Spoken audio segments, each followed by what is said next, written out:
Salut les poussins, aujourd'hui vidéo un peu différente, je voulais vous parler mode, donc je voulais vous montrer mes dossiers mode que j'ai fait pour ma certification quand j'étais à l'école donc de mode que j'ai faite, l'atelier Chardon Savard, qui était l'épreuve finale donc pour avoir mon diplôme. Et petite parenthèse, si ça en intéresse certains de savoir comment ça se passe, plus de détails sur mon école de mode, mon expérience, mon ressenti, blabla, je vous mets la vidéo en haut à droite, donc n'hésitez pas à cliquer sur le petit i pour en savoir plus, et je vous mets aussi mes réseaux sociaux, n'hésitez pas à les regarder, voilà. C'était tout.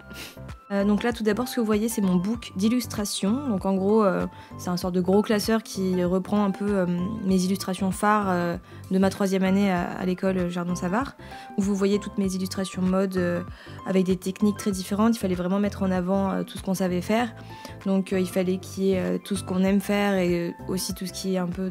Enfin, ce qui nous représente, et en même temps montrer qu'on est capable de sortir de nos zones de confort. Donc là j'avais de tout, des collages, de l'aquarelle, évidemment en même temps, des feutres, j'ai fait des choses de stylo bic, pastel sec, crayon, enfin plein de choses très différentes. Et j'ai aussi fait sur des supports différents, donc là du calque, il y avait des supports avec des couleurs différentes, etc. Enfin bref. Il y a vraiment pas mal de choses et ça peut aussi beaucoup nous servir, du coup vous l'aurez compris, pour trouver du travail après plus tard. C'est un book que je peux très bien emmener avec moi. Bon, c'est un peu imposant et l'objectif quand on fait un entretien c'est pas de présenter un énorme book avec plein d'illustrations, enfin sauf si on veut vraiment un travail très particulier par rapport à ça, mais ce qui est bien dans un portfolio ou dans un book, c'est de montrer un peu tout ce qu'on sait faire et pas que un truc très spécifique. Enfin ça dépend des métiers, mais voilà, moi je sais que ça peut me servir, mais je peux pas montrer que ça parce que si je postule comme graphiste illustratrice, il faut que je montre que je sais faire aussi du graphisme. Enfin je vous en parle parce que je suis en plein dedans là, comme vous savez je suis en train de trouver du travail puisque je finis mon CDI en mars et du coup je cherche mon petit mi-temps pour payer mes factures et trouver un truc stimulant et intéressant pour continuer à faire à côté aussi l'activité en freelance et avoir le temps de faire tout ce qui est boutique Etsy, Patreon, commandes personnelles, etc.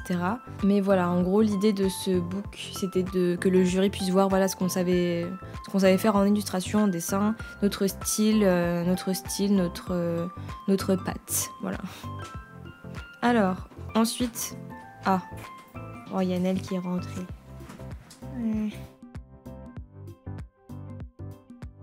Ensuite, là ça va être un autre projet un peu différent, mais qui est assez important pour moi puisque c'est donc un projet de communication visuelle où en gros on devait illustrer quelque chose, on pouvait faire un peu ce qu'on voulait il me semble, mais du coup moi je suis partie sur illustrer mon livre préféré qui est donc La Nuit des Temps de René Barjavel dont je vous ai déjà parlé 50 000 fois. Mais voilà, c'est important parce que c'était un projet que j'aimerais faire et que je compte faire depuis un petit bout de temps, donc illustrer un livre.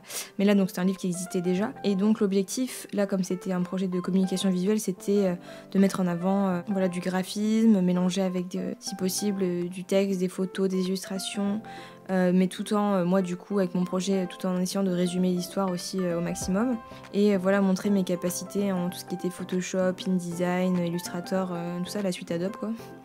Et en même temps c'était chouette parce que j'ai pu m'amuser à tester des choses et voilà, c'était aussi un projet qu'il fallait prendre en s'amusant on va dire. Et voilà, c'était chouette, mais là, comme vous pouvez voir sur certains plans, le petit bémol, c'est la qualité. En vrai, j'aurais dû le refaire, parce que là, j'avais fait un système D avec des perforations pour pouvoir passer des sortes d'anneaux bizarres. Mais au final, j'aurais dû faire ça plus pro et le faire relier avec une reliure côté, propre. Mais bon, on va dire qu'il a son charme vu qu'il est tout abîmé, etc. Et je compte vraiment le garder parce que c'était un projet qui m'a pris beaucoup de temps. Bon, après, il y a plein de trucs que je modifierais si je le refaisais maintenant, mais je trouve bien et il y a une valeur aussi un peu sentimentale vu que c'est mon livre préféré, mais voilà. D'ailleurs, je vous recommande d'essayer aussi, si ça vous intéresse, de faire des projets comme ça où vous pouvez tester un peu des choses, vous lancer des petits défis. Si vous avez un livre, une BD, un manga que vous aimez bien, essayez de le remasteriser à votre sauce ou je sais pas. Enfin, n'hésitez pas à tester, vous verrez, ça vous fait développer des choses différemment. Quand on a une idée d'un truc, on se dit comment je pourrais faire pour faire ça, etc. Enfin bref. C'est assez intéressant. Et ensuite, le Dernier dossier que je vais vous montrer, même si j'en ai plein d'autres et que je vous ferai sûrement d'autres vidéos, si ça vous intéresse, dites-le moi en commentaire.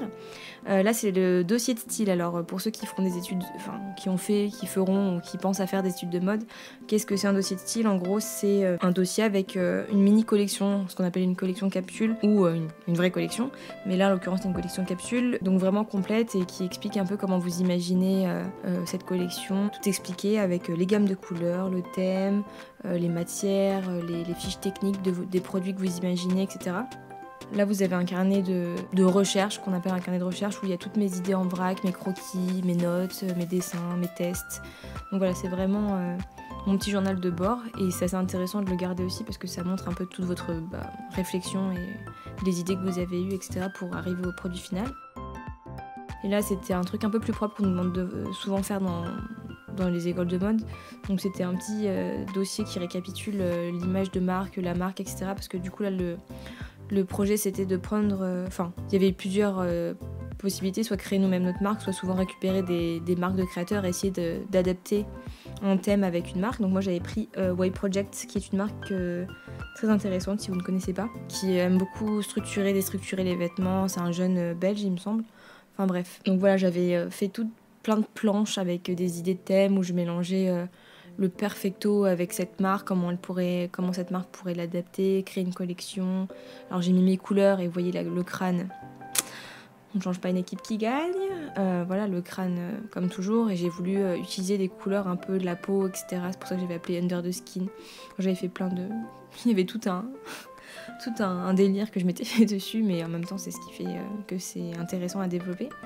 Et du coup ouais, je voulais faire des effets de peau, etc. vu que le perfecto c'est en cuir, etc. Mais je voulais développer des trucs et tout, enfin bref. Et du coup après j'avais développé des idées de produits. Imaginez comment moi, si j'avais été DA de chez Y Project, comment j'aurais adapté à la marque. Voilà, j'ai fait plein de montages, plein de tests, de mélange de matières, imaginer des coupes, etc.